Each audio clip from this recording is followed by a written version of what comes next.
આજે આપણે લીલી તુવેરના દાણાની કચોરી બનાવવાની છે, પણ આપણે અલગ રીતે બનાવીએ છીએ. આ દાણાને આપણે બાફીને બનાવીશું.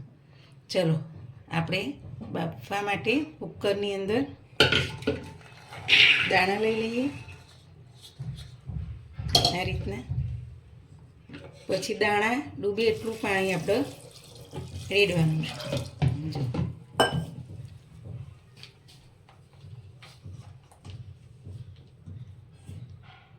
પછી થોડું મીઠું નાખીશું અંદર, અને દાણાનો કલર ગ્રીન રહે એના માટે આપણે 1 ચમચી ખાંડ નાખીશું. કુકરનું ઢાંકણ આપણે બંધ કરી અને 1 સીટી મારી લઈશું. બહુ નથી બાફવાના, અધકચરા જ આપણે બાફવાના છે. ગેસ ચાલુ કરી અને 1 સીટી મારી લઈએ. હવે આપણે ઘઉંનો લોટ લીધો છે કચોરીનો, આપણે પૂરી વણવા માટે, કચોરી માટે. હવે એમાં મોયણ નાખીશું.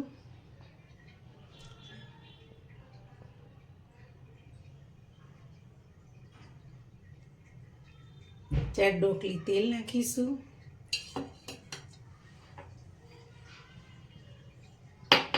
ચપટી અજમો નાખીશું, મસરી.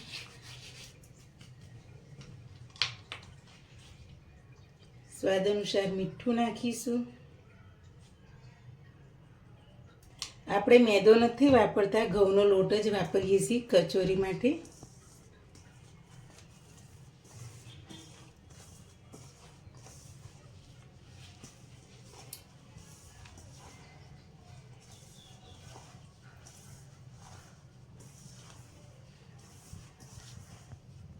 આપણે પૂરીનો લોટ બાંધીએ એ રીતના જ મોયણ નાખીને બાંધવાનો છે.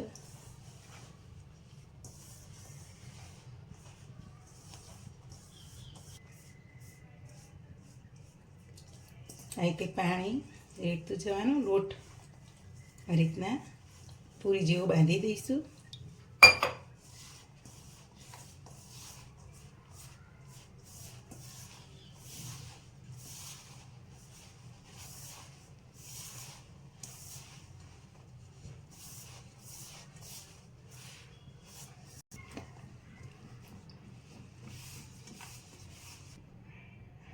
આપણે કચોરી માટે આ પૂરીનો લોટ તૈયાર થઈ ગયો છે. હવે આપણે દાણા બફાઈ ગયા છે. હવે એનો આપણે કચોરીનો મસાલો કરી દઈએ. ત્યાં ઘડી આપણે 10 મિનિટ આનો રહેવા દઈશું, પલાળવા દઈશું લોટનો 10 મિનિટ. આપણા આ દાણા ઠંડા થઈ ગયા છે હવે બફાઈ. હવે આપણે એમાં મસાલો કરીએ. લસણ, મરચાં અને આદુની પેસ્ટ 1 મોટી ચમચી.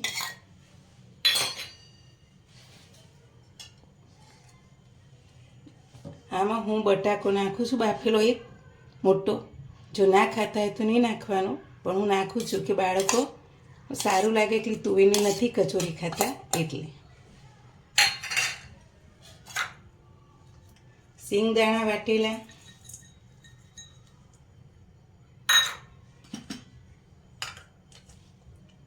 કોથમીર,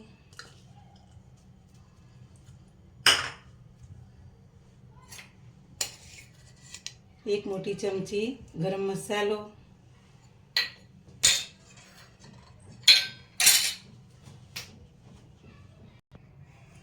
1 ચમચી ખાંડ,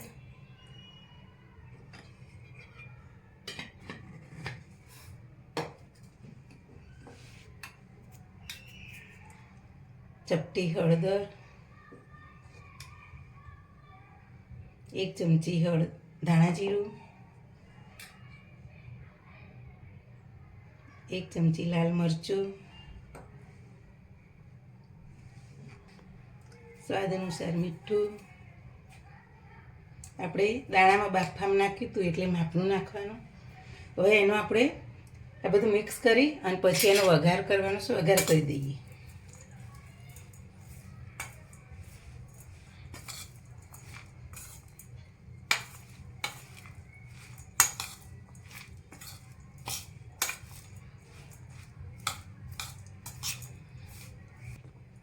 બે ચમચી લીંબુનો રસ નાખીશું આપણે.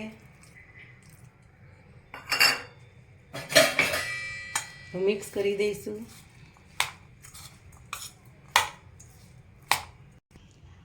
ભાજી પૌના મશીનથી આપણે થોડું થોડું આ રીતના માવાને દબાવી દઈશું દાણાને, એટલે બધો મસાલો મિક્સ સરસ થઈ જાય.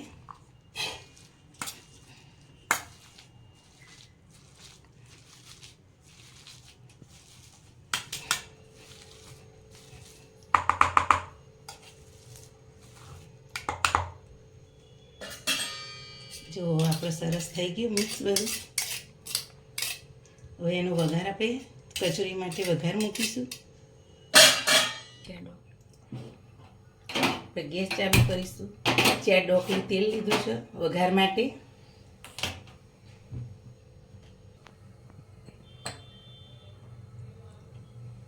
હવે આપણું તેલ આવી ગયું છે. 1.5 ચમચી જીરું નાખ્યું, અડધી નાની ચમચી હિંગ નાખી, તલ નાખીશું 2 ચમચી મોટી,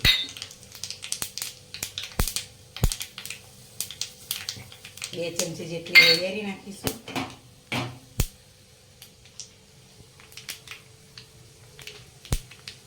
બધું આપણે કચોરીના માવામાં નાખી દઈએ.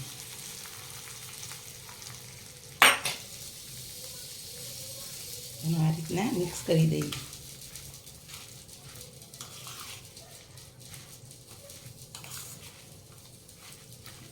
આપણે બાફીને દાણા લીધા છે એટલે બાળકો ખાય. કાચા દાણાની આપણે શેકિંગ કરીએ છીએ, બાળકો ખાતા નથી, એટલે આ રીતના બાળકો માટે તમે બનાવી શકો બટાકો નાખી. હવે આ રીતના આપણે લુવા વાળી અને પૂરી વણીએ કચોરી માટે.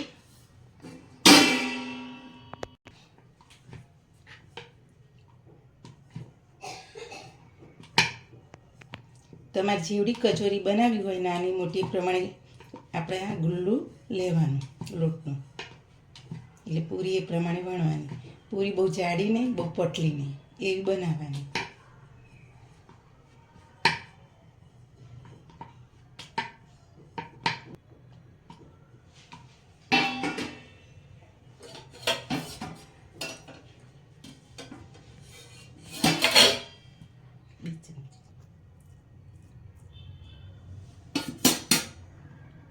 આ રીતના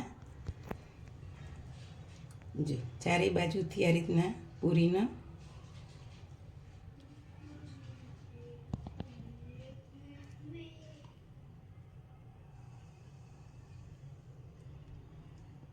આ રીતના કચોરી બનાવી દેવાની.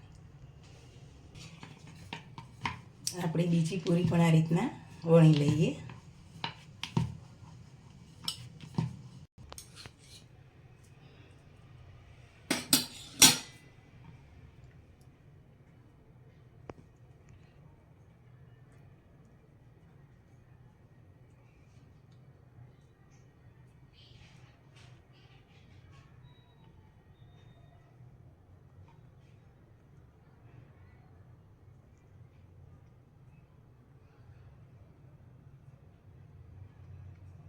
આ રીતના બધી કચોરી બનાવી દઈએ. આપણી આ કચોરી ભરીને તૈયાર કરી. હવે તેલ આવી ગયું છે, હવે તળી કાઢીએ આપણે. ચલો, આપણું તેલ આવી ગયું છે. એક એક કચોરી આ રીતના આપણે હવે મૂકીએ. બહુ ફાસ્ટ ગેસ એની તેલ આવી જાય એટલે ધીમો કરી દેવાનું. અને આ રીતના આપણી બધી કચોરી તળી લઈશું. બસ આટલી નાખીશું એટલે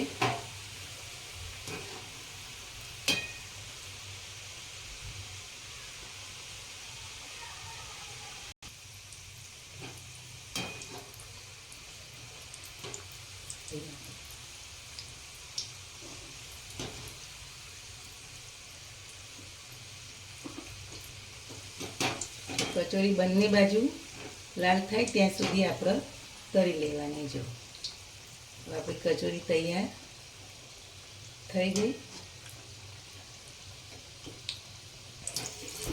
જો આપણે કચોરી બહાર કાઢી લઈએ. સરસ ગોલ્ડન કલરની તૈયાર થઈ ગઈ.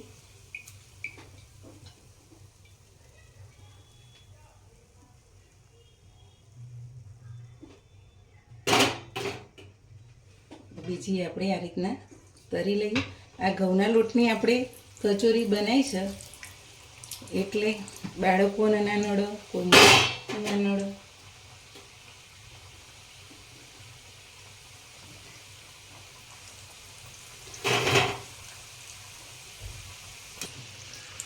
જો આપણી કચોરી બીજી બાજુએ આપણે આ રીતના ફેરવી દીધી.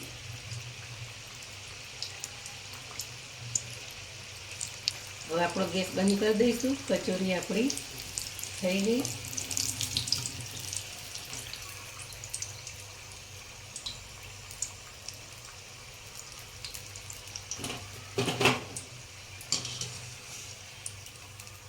જો આ રીતના કચોરી બનાવશો તો બાળકો પણ સરસ રીતના ખાશે, સ્વાદમાંય સરસ લાગે છે. આ રીતના આપણે દાણા બાફી અને બટાકો 1 કે 2 તમે જે ખાવો એ નાખી બનાવો તો મસ્ત ખાવામાં લાગે છે. આપણી આ તુવેરના દાણાની અને ઘઉંના લોટમાંથી બનાવેલી કચોરી તૈયાર થઈ ગઈ. અને આ લીલી ચટણી, ખજૂર આંબલીની ચટણી સાથે આપણી કચોરી તૈયાર થઈ ગઈ. આ 2 ચટણી મેં આગળ યુટ્યુબમાં મૂકેલી છે. મારી આ ડીશ ગમી હોય તો મારી ચેનલને શેર કરજો, સબસ્ક્રાઈબ કરજો અને લાઈક કરજો. જો કચોરી અંદરથી સરસ તૈયાર થઈ છે અને સ્વાદમાં પણ સરસ છે. તમે ઘેર ટ્રાય કરજો આ રીતના.